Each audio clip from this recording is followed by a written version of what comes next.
Hello, everyone. With the election over and Donald Trump being elected as the new president of the United States, I want to talk about a topic that has been brought up to class in this past days, which is Donald Trump a fascist? All right. I believe the media in the past weeks has or was pushing this narrative. And a lot of the students were bringing this up to me, kind of like concerned about what it meant and for the future of them and the US and all different things. So I want to cover those topics today, guys. So let's get started. Okay, so I want to talk about this through this video called Is Donald Trump a Fascist by a gentleman named Robert Reich. Now, full disclosure, I do not know who this gentleman is. I haven't seen any of his videos before. We just saw it in class and I thought it was interesting. It was worth making some commentary on it. Now, again, full disclosure, I'm going to disagree with him because he believes that Donald Trump is a fascist and I do not believe so. Okay, so let me explain. Yep. I want to talk to you about the F word. No, no, not that F word. I'm talking about fascism. Is Donald Trump really a fascist, as some would say? Or is the word authoritarian sufficient? The term fascism is often used loosely, but you can generally identify fascists by their hate of the other, vengeful nationalism, and repression of dissent. To fight these ideas, we need to be Now, very mindful, this descriptions also fit the Soviet communist of the time, right, of the 1930s. Also repression, also nationalist, all the same descriptions that he used for fascist also fit communist, right? So there is a bit of a the fascists and the communists have very, very, very similar methods, but they have very different goals. All right. So from the beginning, I find myself disagreeing with the limited vision of what does it mean to be fascist. aware of what they are and how they fit together.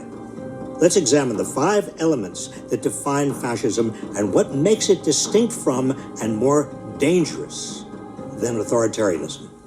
First, the rejection of democracy in favor of a strongman.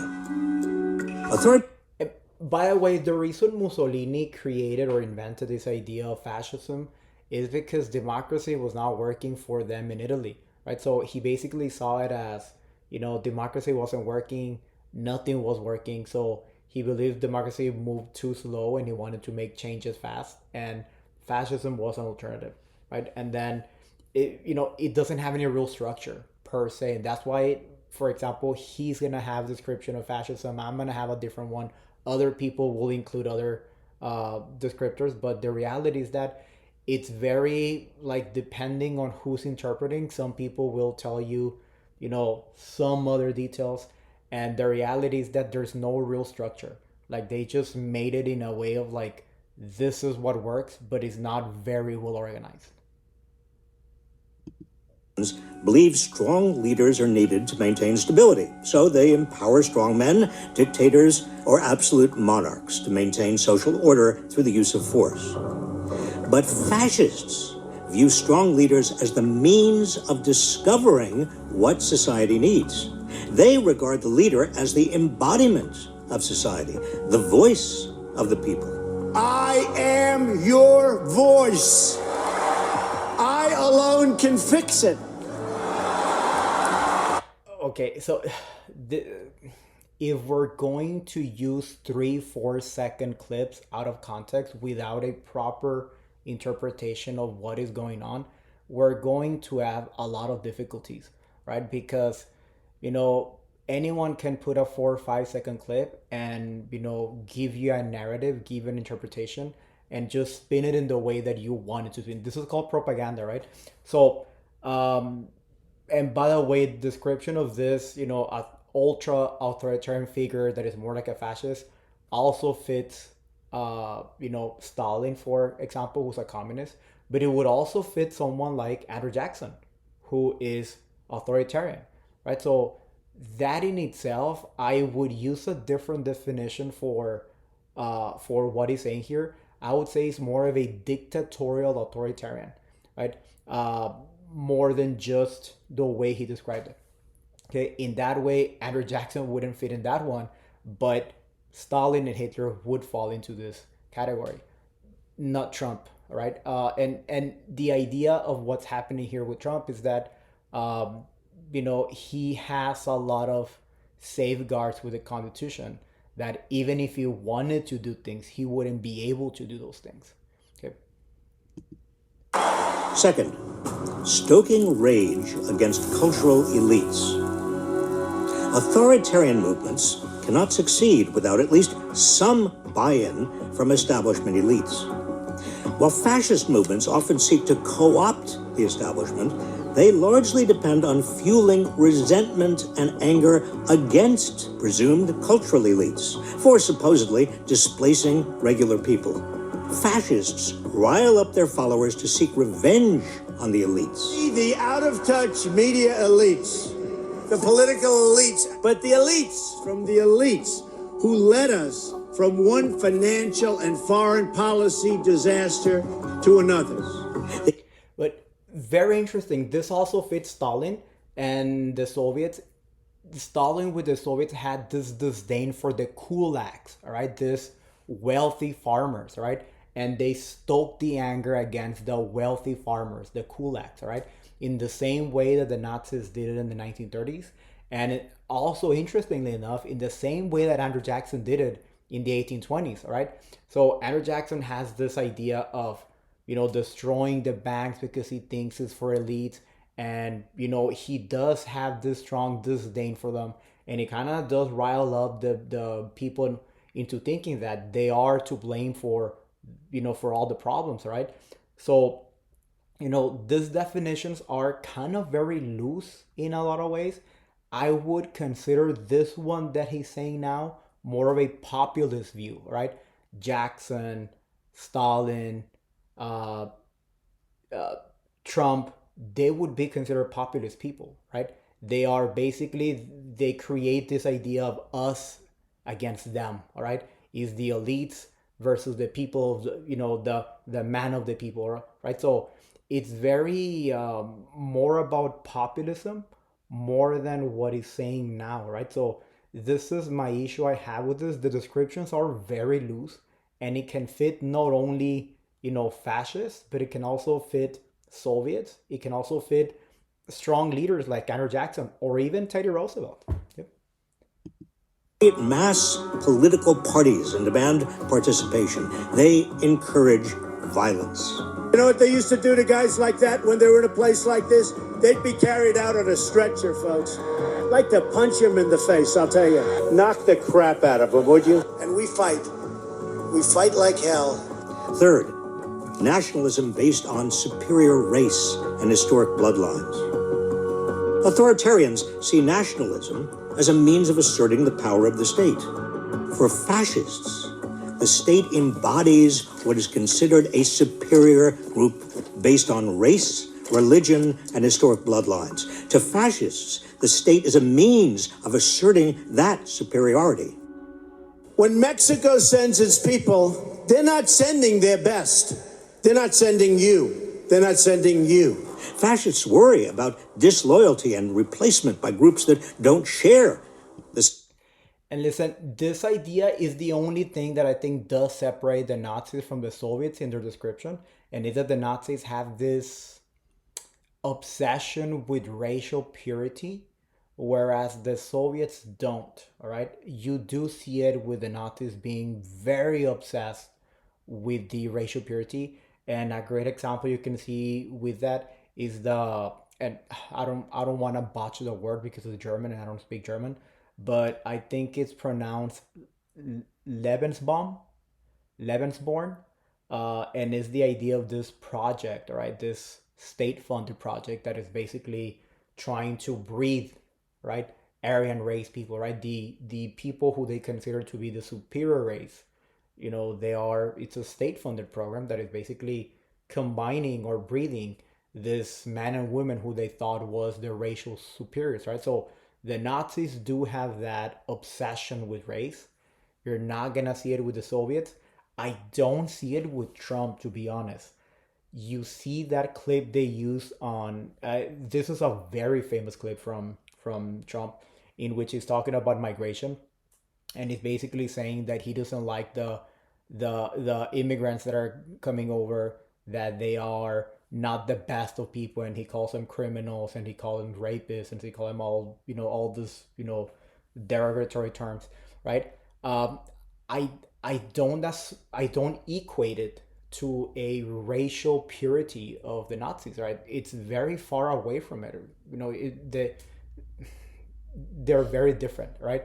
On one side, you have the Nazis with this super obsession with racial purity, and on the other side, you have Trump saying that we want the immigrants that come to this nation to be like not criminals. We want them to be people who have something to offer. If you see the rest of the clip, he kind of talks a little bit more about, who are the people that he wants to come in America, and it doesn't have to do with race. It has to do more with what they can offer to the American society.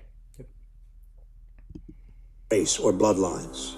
And I think any Jewish people that vote for a Democrat, I think it shows either a total lack of knowledge or great disloyalty. Fascists encourage their followers to scapegoat, expel, and sometimes even kill such others. This is a problem I do have with Trump, with saying that Jewish people should all vote in the same direction. This is a mistake in thinking that any sort of group of people should be voting in one direction, be it Hispanics, be it, African Americans, be it Jews, whatever it is. Believing that any sort of group of people should be voting all in the same direction is a complete mistake. And I will say that Trump made a mistake in saying that Jews should be voting all in the same direction, right? Fourth, extolling brute strength and heroic warriors. The goal of authoritarianism is to gain and maintain state power at any cost. For authoritarians, strength comes in the form of large standing armies that can enforce their rule. They seek power to wield power. Fascists seek state power to achieve their ostensible goal, achieving their vision of society. Fascism accomplishes this by rewarding those who win economically and physically, and denigrating or even exterminating those who lose. Fascism depends on organized bullying, a form of social Darwinism. Our people are tougher and stronger and meaner and smarter. For the fascist, war and violence are means of strengthening society by culling the weak and glorifying heroic warriors. But again, it's interesting because this also describes the Soviets, right? It also describes the way the Soviets would look, or particularly Stalin, the way they would denigrate the kulaks, right?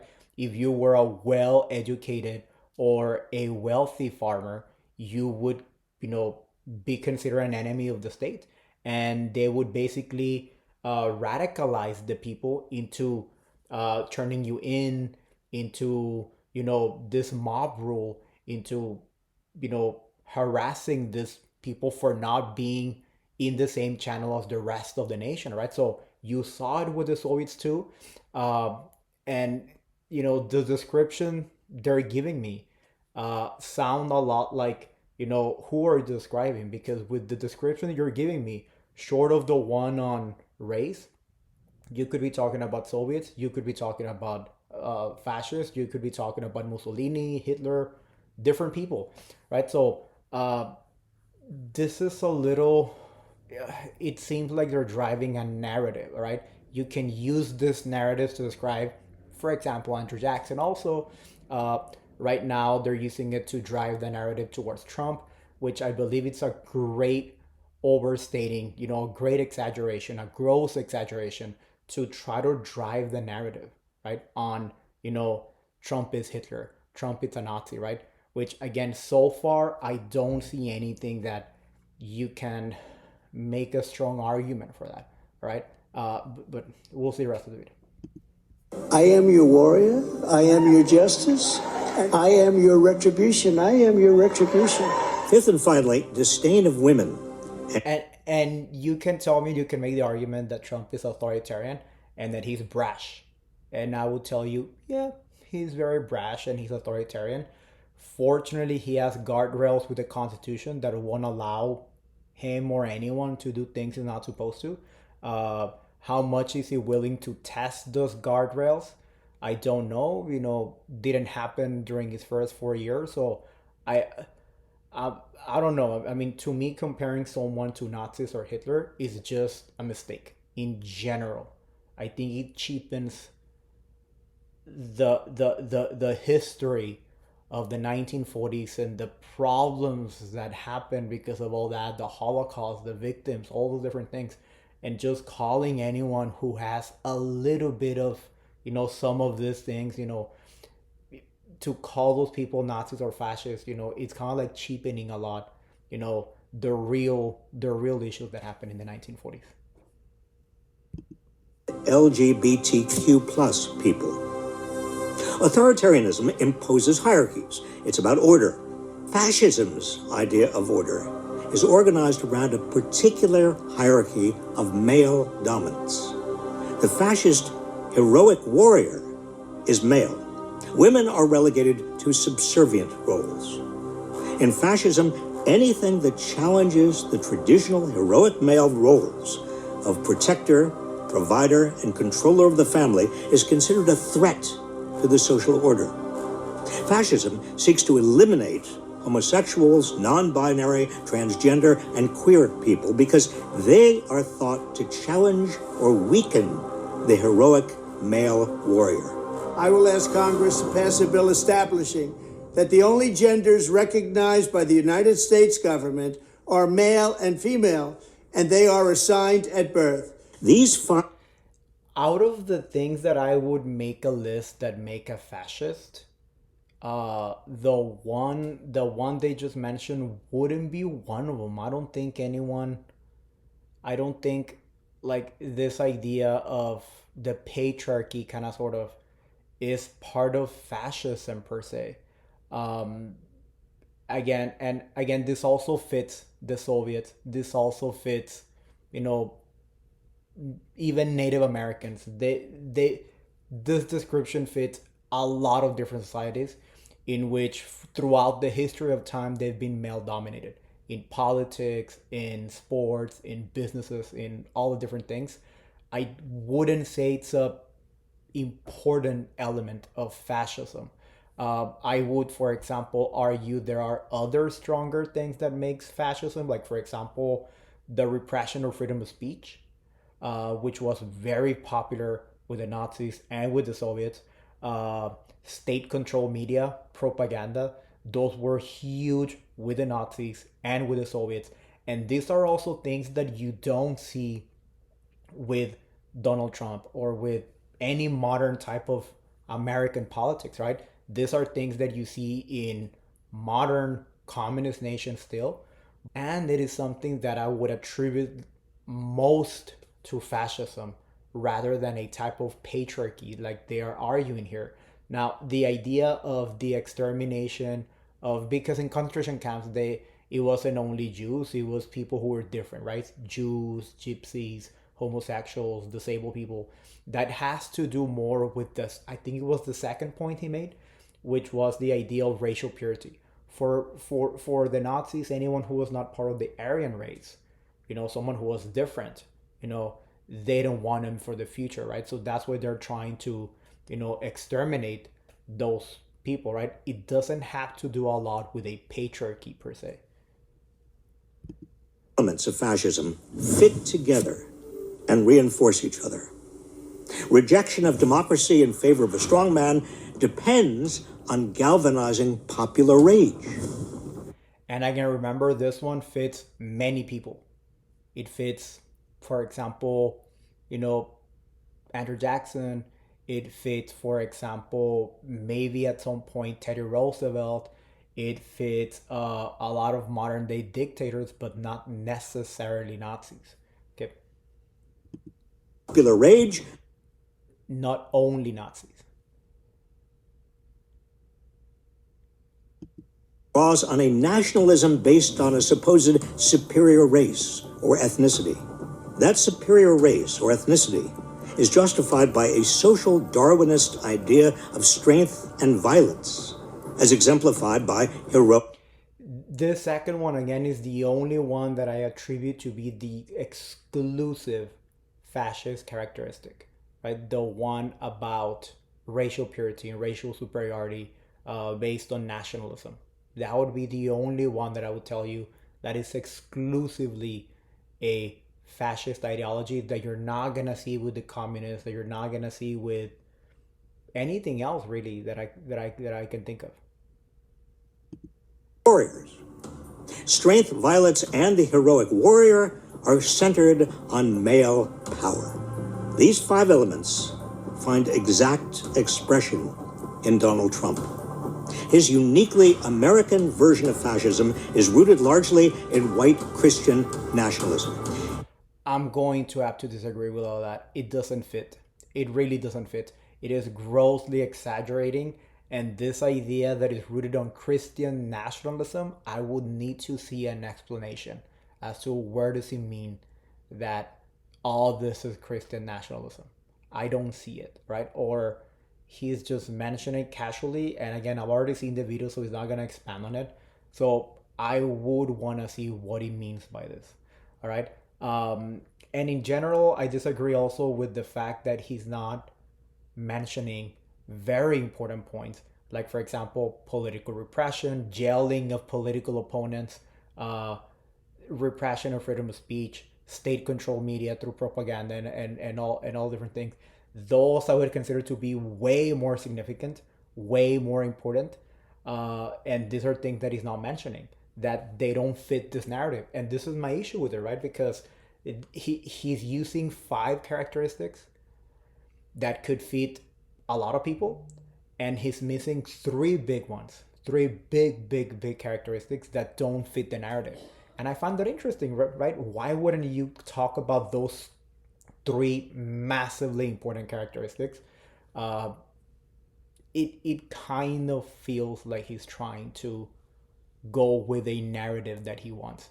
And to me, to talk about Nazis, fascism, or whatever, Hitler, and not going with jailing of political opposition, political freedom of speech, suppression of freedom of speech, or state control media through propaganda, you don't mention those things. It's kind of like either you're trying to use a narrative or you don't know what you're talking about. Is the direction that most of the Republican Party is now heading in. It's not enough to call Trump and those promoting his ideas authoritarians, when what they are really advocating is something far worse: fascism. Yeah, I'm going to disagree. I would say is authoritarian, and he's very brash. He has a way of talking that turns a lot of people off. Like, he's very, opinionated, and he's very brash, and he's not very politically correct. But from that to fascist, it's just too long of a stretch. All right. And my main issue with this is that I get concerned with my students because a lot of them see this type of video or they watch media, and I feel very bad for them that they come and talk to me as if they don't know what's going to happen on 2025. Some people are asking me if we're going to concentration camps because we're Hispanics, right? So are we going to concentration camps?